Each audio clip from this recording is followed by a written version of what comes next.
Today we're going to talk about the things you didn't know about. Let's go. Pelicans look pretty creepy, with that huge beak of theirs and the bag under it and... Wait, is that a pigeon? Did a pelican just eat a pigeon? Oh my god! Actually, these birds usually eat fish and lizards, and frankly, I have no idea why a pelican suddenly decided to eat his feathered friend. Maybe he was bored? Oh no. Oh. Some scientists say that pelicans' contact with people is to blame. I don't know about that. Personally, I've never once eaten a pigeon, and certainly not with a pelican watching, and I doubt that happens often in London's St. James Park, where this video was taken. No one is surprised by fugu fish these days. Everyone's seen those funny little chubby things. And cooked, they could easily send a grown man to the afterlife. In fact, fugu aren't meant to be eaten. But I want to talk not about cooking them, but about what's inside these fish. Because this is what it looks like. To swallow when necessary, fugu have 20 to 24 vertebrae that are arranged in an absolutely insane way. What do you picture when you hear about a bald monkey? Probably some kind of ancient human, but bald monkeys do exist. Anyway, there's a couple of such examples. Cinder the chimpanzee spent her entire life at the St. Louis Zoo, but she was completely devoid of fur for most of it. To put it simply, the poor thing went bald. Because of this, even as a baby, Cinder looked like a very elderly chimp. She lived only 14 years. Not long for her species, and died in 2009, but she left her mark on history, at least on the history of bald apes. A watermelon? The size of a grape? Nature, are you drunk? And they are delicious. Wait, there's more. The fruit actually tastes like cucumbers. Have a look at these fruits. Don't they look just like watermelons? But of course, they're not watermelons, they're cucamelons. Melotheria scabra, or cucamelon, is an exotic plant native to Mexico and Central America that grows on vines and is used to decorate various dishes in restaurants. Well, and to surprise your neighbors. You can tell them you decided to breed watermelons for mice and see how they react. Unlike tiny watermelons, giant lemons are the result of breeding. Un limón chico comparado con un limón gigantesco. In fact, there are several variants of crossbreeding of different fruits that can produce such a giant. Some of them are even said to be sweet. And sometimes, nature doesn't even need human intervention. It manages on its own and grows, for example, giant pumpkins. Steve Geddes of New Hampshire grew one. It weighs 2,528 pounds. It was the largest pumpkin ever registered in the United States. Yes, there was a whole annual contest, and you know who set the standard for growing giant pumpkins? The Great Pumpkin Commonwealth. I'm not kidding, there's really such a thing. In 2015, bicycle rentals became very popular in China, and it was supposed to solve the problem of traffic jams. Soon, some 27 million bikes were shipped to major cities. But what was supposed to be a victory for green transportation turned into a nightmare. Bicycles were left everywhere, piled up, blocking streets and sidewalks. Huge piles of confiscated, abandoned, and broken bicycles became a common sight in many major Chinese cities. By the end of 2018, most of the sharing companies had simply collapsed, and unwanted vehicles ended up in bicycle graveyards. There's something sad about that. Wait, I don't have a bike. Even people who are far from guns have probably seen many times in movies or even news reports the brightly colored trails left by a bullet or projectile after a shot. Beautiful, and a little frightening.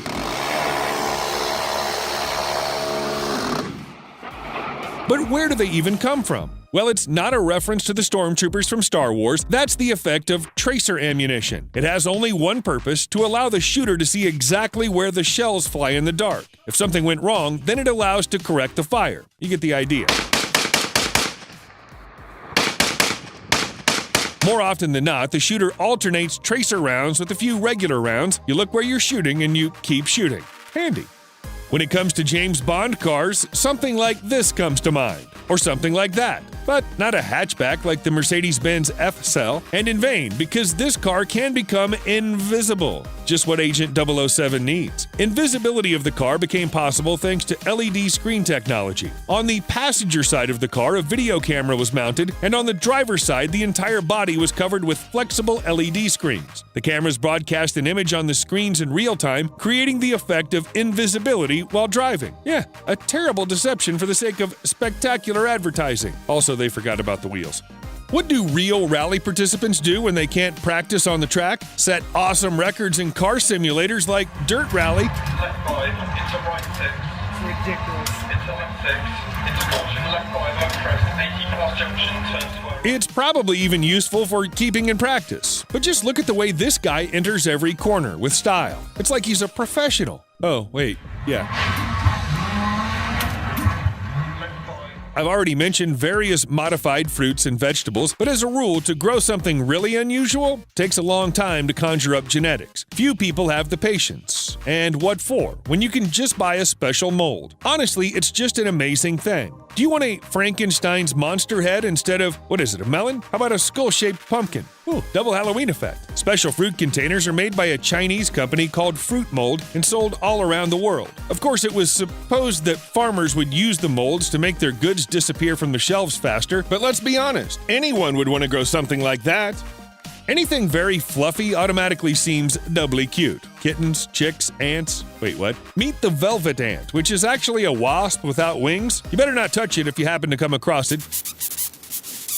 Some kinds of velvet ants are said to be able to put a cow into a painful shock and even death with a single sting. And even if this is just a legend, contact with these insects is still considered one of the most painful on Earth. By the way, in case you were wondering, white fluff isn't a masking tool, but a way of thermoregulation. When you're small and live in a hot desert, you have to try really hard not to turn into roast. Everyone has an idea of what a test drive of a car should look like, but what about a test drive of a bell?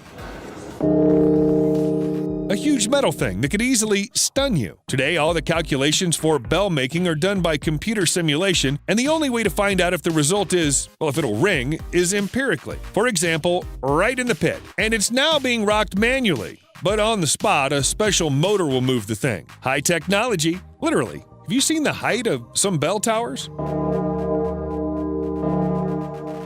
For most people, penguins equals snow. Immediately, one imagines ice floes, cold Antarctic waters, dreary, monotonous landscapes, but Snare's penguins aren't going to meet anyone's expectations. They live in a forest. I'm not kidding. There hasn't even been any human interference. This species is simply endemic to the small Snares Island, located a little bit south of New Zealand. Human impact on the archipelago of only 3.5 square kilometers is minimal, and you can't even land on it without a special permit. Terrestrial predators are absent, and the islands are densely covered with bushes and trees. And no ice. In short, it's a real penguin paradise, so you can imagine why they wouldn't want to sail somewhere to the cold Antarctica.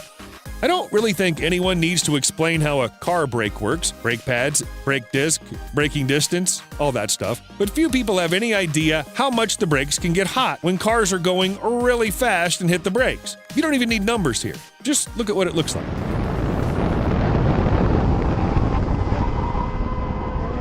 High in the Himalayas, there's a small lake that's considered one of the most mysterious places on the planet. Now, most of the year, the lake's covered with ice, but when it thaws, it reveals thousands of human bones. According to various estimates, the remains of about 500 people rest here, and all these people came to the lake at different times. The largest group of 23 came from South Asia and died between the 7th and 10th centuries. The other 14 victims were born in Greece or Crete between the 17th and 20th centuries, but somehow they all ended up near Skeleton's Lake. They found their death here, the reason for which also remains a mystery. Scientists are sure it wasn't a mysterious virus or violence, but then what was it? Write in the comments if you have any ideas.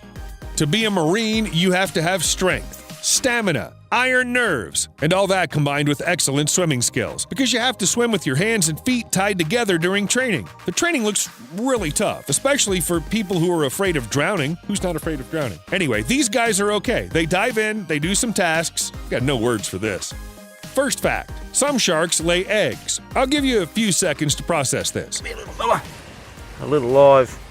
What I'm going to put him in the water. Only 30% of all sharks belong to such species, but it's not the numbers that count. Second fact, shark eggs look like this. Now this, my friends, is a shark egg. Do you like fusilli pasta? I think I figured out the inspiration behind it. In fact, different shark eggs look different, but even the strangest shape makes perfect sense from a survival point of view. To prevent future offspring from being eaten, the eggs are protected by horned capsules, and different outgrowths are needed to take hold on the bottom or in the rocks. And I only have one question. How did evolution come up with all this? We'll see you later.